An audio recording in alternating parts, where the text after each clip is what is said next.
The rise and fall of a merchant prince Joshua Abraham Norton was not born to royalty. He arrived in San Francisco in 1849, an ambitious businessman seeking his fortune like thousands of others in the gold rush boomtown. Initially, he was incredibly successful, amassing a considerable fortune through real estate and commodity trading. By the early 1850s, he was a respected member of the city's elite. Norton's downfall was as swift as his rise. In an audacious attempt to corner the local rice market, he invested his entire fortune. The scheme collapsed when unexpected shiploads of rice arrived from Peru, causing the price to plummet and bankrupting him. After a long and failed legal battle, Norton disappeared from public view, his fortune and reputation in tatters.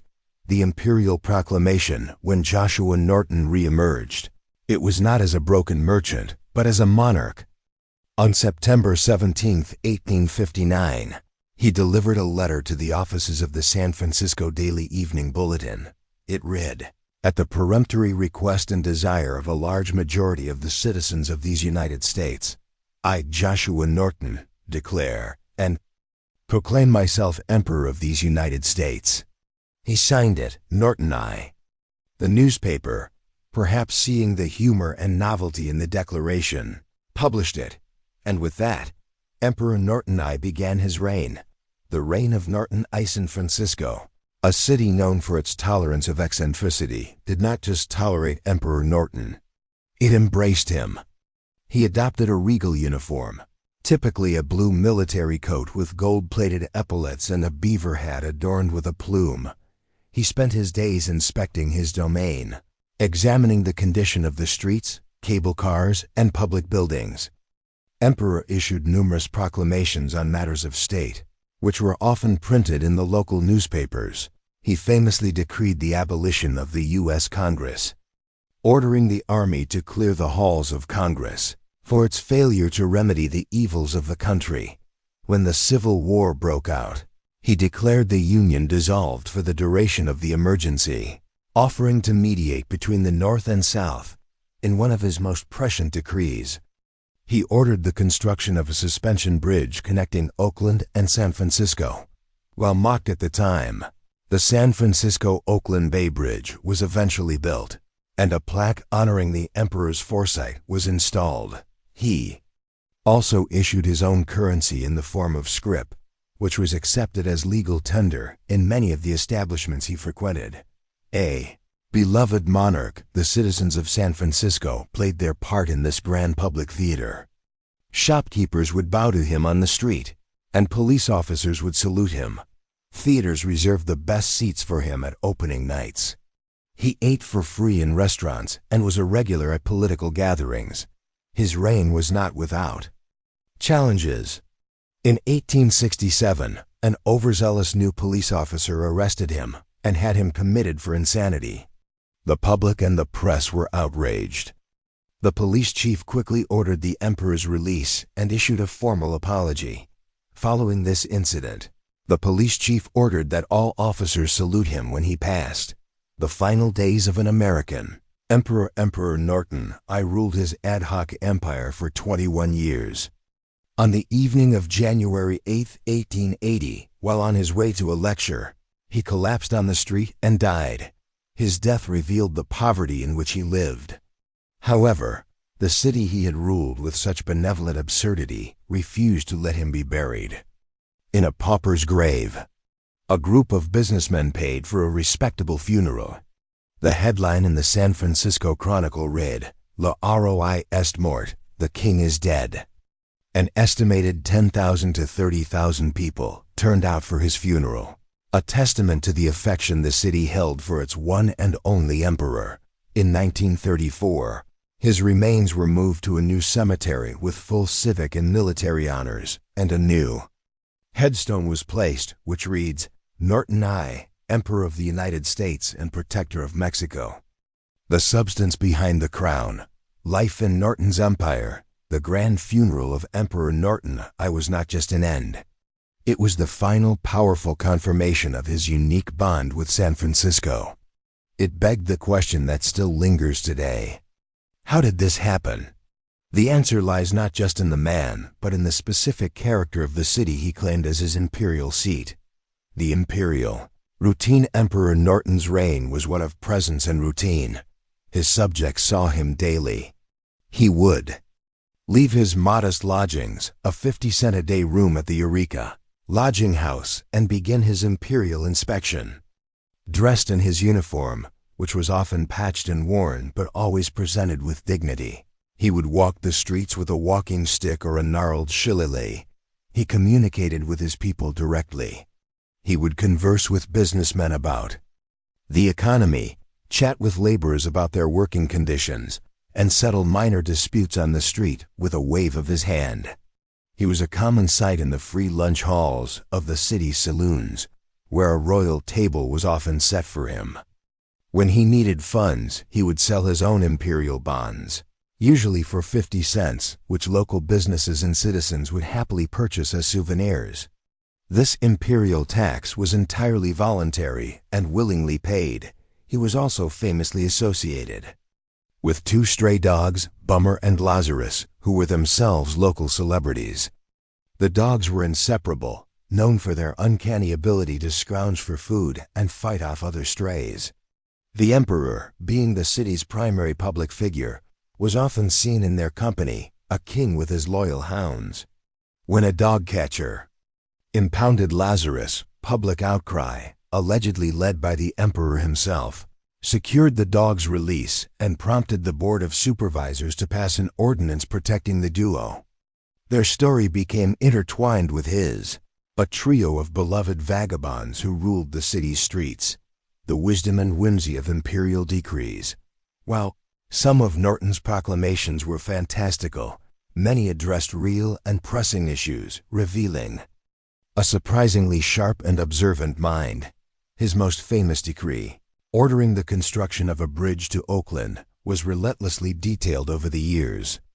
He demanded surveys be conducted and specified the need for towers and a suspension design, rejecting what he felt were inferior proposals. He saw the future necessity of such a link long before the city's engineers took it seriously. He also took on social issues. In an era of intense anti-Chinese sentiment, he was a defender of the Chinese population, once reportedly standing between an angry mob and their intended victims, shaming them into dispersing by silently reciting the Lord's Prayer. He decreed that the term Frisco, which he despised as an undignified slang word, would be met with a $25 fine for anyone who uttered it. He also championed religious tolerance, attending services at various churches, synagogues, and temples. To show his imperial favor was not limited to one faith. His title, Protector of Mexico, was not a random addition. He adopted it in 1861 after France invaded Mexico. Seeing the turmoil, Norton declared that he would protect the neighboring nation in its time of need. It was a gesture of solidarity, a powerless monarch extending his authority to a cause he believed in, reflecting a man deeply engaged with the news of his day. A symbiotic monarchy, the emperor and his city Emperor Norton, could not have existed anywhere but in 19th century San Francisco. The city was a unique crucible of characters, forged in the chaos of the gold rush. It was a place of immense wealth and desperate poverty, populated by speculators, dreamers, immigrants, and iconoclasts. It was a city that had grown too fast. With weak civic institutions and a population suspicious of distant, formal authority. In this environment, Norton I was the perfect monarch. He was accessible, harmless, and entirely local. He represented a form of order without any of the threatening power of a real government. For the citizens, participating in his reign was a form of entertainment, a shared inside joke that bound the community together. Buying his bonds or bowing to him on the street was a way of saying, "Yes, we live in a strange and wonderful place, and we celebrate that." He was also a source of civic pride. While other cities had mayors and governors, San Francisco had an emperor. He was a living landmark, a tourist attraction, and a symbol of the city's famously tolerant and individualistic spirit. He held up a mirror to the absurdity of life, and San Francisco loved what it saw. The enduring empire today, Emperor Norton's legacy is more potent than ever. He is revered as a patron saint of San Francisco and a seminal figure in the city's counterculture history. There are numerous campaigns to officially name the San Francisco-Oakland Bay Bridge after him, fulfilling his most famous decree. He appears as a character in novels by authors like Neil Gaiman and Christopher Moore, a historical figure whose life story feels more like folklore. His story endures because it is a profoundly American tale of reinvention. It is the story of a man who faced complete failure and responded not by giving up, but by creating a new reality for himself, a reality so compelling that an entire city chose to live in it with him. He was not mad in a way that harmed anyone. Instead, his unique worldview brought joy, unity, and a sense of wonder to the public square. The emperor had no power, no army, and no wealth, but he ruled the hearts of his people, proving that sometimes the most powerful crown is the one you simply declare you are wearing. The Commonwealth of the Spirit, Norton's enduring kingdom. Emperor Norton's physical death in 1880 was merely a transition. His corporeal reign over the streets of San Francisco ended, but his reign over its heart and its imagination was only just beginning. To understand his legacy is to understand how a city, and later the world, continued to pay tribute to its one and only monarch. The man behind the imperial robes. While legends have painted Norton as a whimsical madman, the reality was more complex and in many ways more remarkable. He was not a raving lunatic disconnected from the world. On the contrary, he was deeply engaged with it. He was an avid reader of newspapers and a regular attendee at the Mercantile Library, keeping himself informed on politics, science, and philosophy. His decrees, though issued with monarchical flair, were often based on a sound understanding of the city's needs and the nation's challenges. His insanity is perhaps better understood today as a profound and creative response to catastrophic failure. After losing his fortune and status, Joshua Norton did not succumb to despair. Instead, he performed a masterful act of personal reinvention. He created a persona that allowed him to not only survive, but to command respect and affection. It was a role he played with unwavering consistency for over 2 decades. Whether this was a conscious, lifelong piece of performance art or the result of a genuine delusion is impossible to know. What is certain is that his madness was gentle, civic-minded, and entirely benign. He sought not to control others, but to improve their common welfare. The economy of his empire was a testament to this unique social contract. The imperial bonds he sold for 50 cents were not a scam. They were a subscription to the ongoing story of Emperor Norton. The free meals, the complimentary seats at the theater, the clean laundry, these were not charity handed to a beggar. They were tributes paid to a public figure who provided a unique service. He gave the city its character. He was a walking, talking embodiment of San Francisco's unconventional soul, and the citizens were happy to pay for the privilege of his presence. The empire. After the emperor, in the decades following his death, Norton's story evolved from a local curiosity into an enduring American myth. His legend was kept alive by journalists and storytellers who recognized the power of his tale. Mark Twain, who had been a reporter in San Francisco during Norton's reign, was said to have based the character of the king in Adventures of Huckleberry Finn partly on him. His influence took on new life in the 20th and 21st centuries. He became a celebrated figure for counterculture movements that valued individualism and challenged authority. In the 1960s, he was posthumously adopted by the Discordian religion, a parody faith that venerates chaos and absurdity, which declared him a saint. The campaign to rename the San Francisco-Oakland Bay Bridge in his honor is perhaps the most visible manifestation of his modern legacy.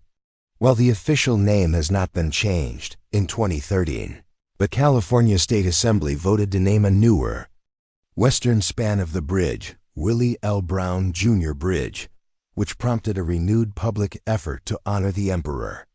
In 2014, a resolution was passed to name the entire bridge system the Emperor Norton Bridge, though the decision ultimately remains with state authorities. For his supporters, it is the correction of a historical oversight, a final fulfillment of his most famous decree, a legacy of kindness ultimately. The story of Emperor Norton I is not about power, politics, or madness. It is a story about community, identity, and kindness. In an era of rampant speculation, corruption, and prejudice, a city chose to elevate a penniless man to the status of royalty. They did so because he offered something invaluable, a focal point for their collective identity, and a daily reminder that a different way of seeing the world was possible. His empire had no borders, no army, and no treasury. Its territory was the shared consciousness of San Francisco. Its laws were suggestions for a better world. Its power was derived entirely from the willingness of the people to believe. The reign of Norton I stands as a quiet but powerful monument to the human capacity for tolerance, humor, and grace. He was a king who ruled not by divine right, but by the consensus of the public's affection, a gentle monarch for a city that, for a brief and magical time, chose to be ruled by kindness itself. The living myth, Norton's kingdom of memory. The death of an emperor usually marks the end of an empire. For Norton I, it was the beginning of his true coronation. His kingdom, untethered from his physical presence, expanded beyond the streets of San Francisco and into the vast immortal territory of myth.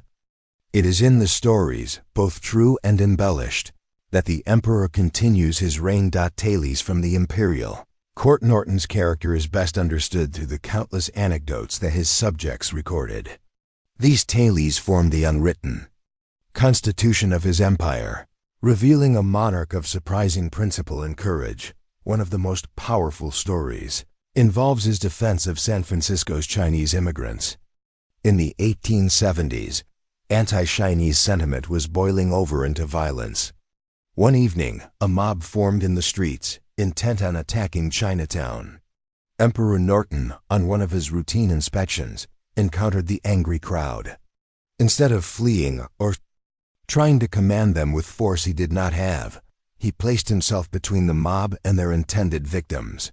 He stood silently, bowed his head, and began to recite the Lord's Prayer over and over. The sheer strangeness and quiet dignity of the act confounded the rioters. Shamed and confused by the spectacle, the mob dispersed without violence. In that moment, the emperor's authority proved more potent than hatred. His decrees often blended the absurd with the practical. His famous disdain for the word Frisco was codified in an 1872 proclamation. Whoever, after due and proper warning, shall be heard to utter the abominable word Frisco, which has no linguistic or other warrant, shall be deemed guilty of a high misdemeanor. The penalty was a fine of $25, payable to the imperial treasury. While unenforceable, it spoke to his deep love for the city and his belief that it deserved respect.